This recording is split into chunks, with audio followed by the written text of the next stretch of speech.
Yes, so you just recently came out with a new EP. Yeah, it's called Gymnopédie, and it's my first complete EP, but it's also my first physical release. So I'm really proud of this vinyl release. It was fantastic to play it in my bedroom for the first time. Yeah.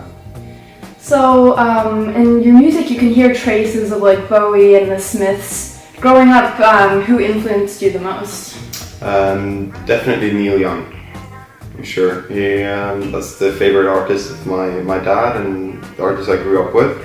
But I think a lot of different bands influenced me throughout my teens. And I guess my music was mainly influenced at the age of 16, 17, 18. And in those formative years, it was mainly Nick Drake and the Smiths and Joy Division, I guess. Did you ever have one of those like cherry bomb awkward phases where you like, cut your hair in rebellion and painted your face like David Bowie? No, never.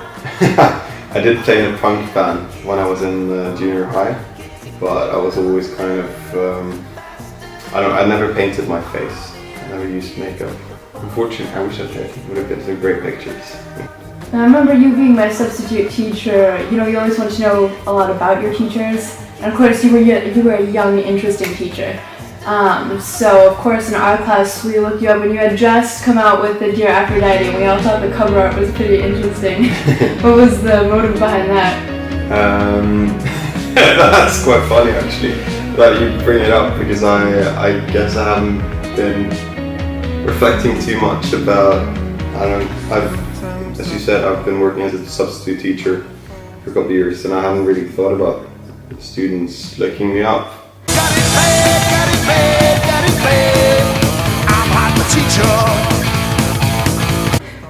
When it comes to the artwork, I guess I can reveal that it's not based on a picture of me.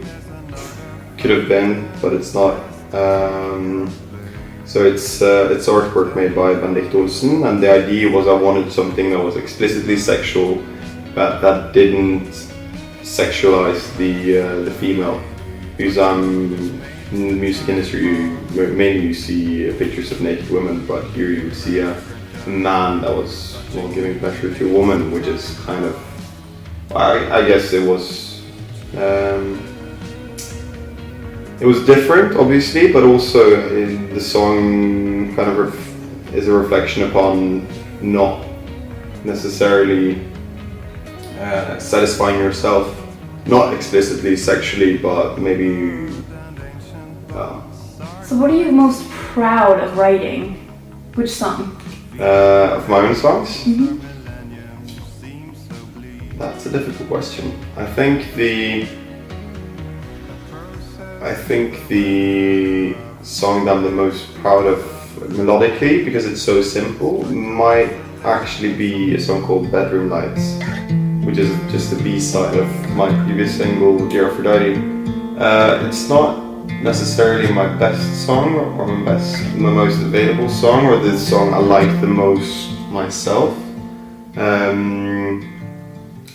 kind of feel a bit distant towards it, to be honest, but I think the guitar line is good. I'm really proud of that guitar melody, because it's so simple and it's just me. It's very naked.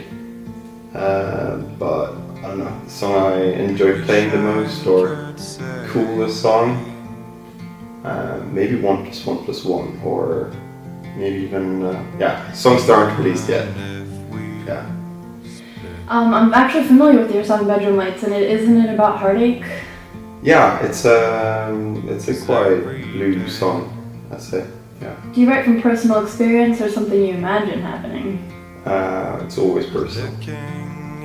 If you want to get down to something that actually matters and something that maybe can touch someone, it needs to be personal, in my opinion. And obviously you can disguise that, and I don't think that you should be explicitly personal.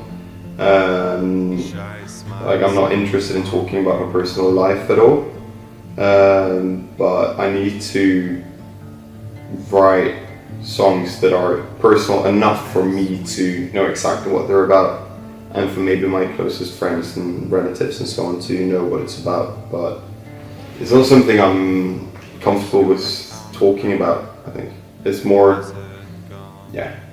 I wanna admit something that means something to me, and hopefully that will mean something to someone else as well.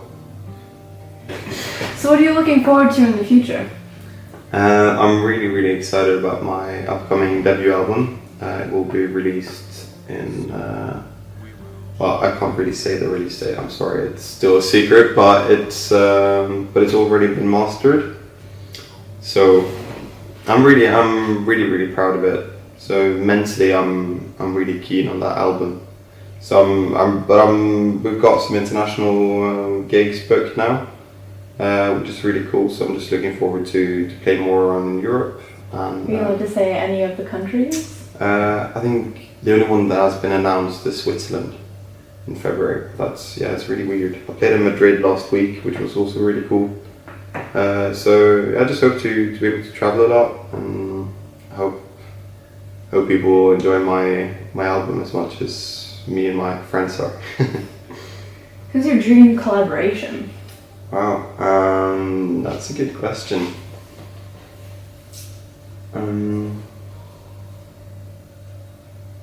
It's really weird. I guess it would be like a type of dream come true to do a song with Neil Young. At the same time, I'm not sure if he's actually that relevant anymore. It's a really difficult question, but I would love to work with someone that wasn't necessarily within the same genre as myself. It would be really cool to have say if John Talbot or Jamie XX or someone within the electronic scene would do a remix, that'd be really cool. Or if and likewise, if someone within the electronic scene asked me to sing. Maybe some Britney Spears action? I don't know. I'm into hip hop and trap. I don't know. I'd listen to anything. I enjoy classical music and jazz as well.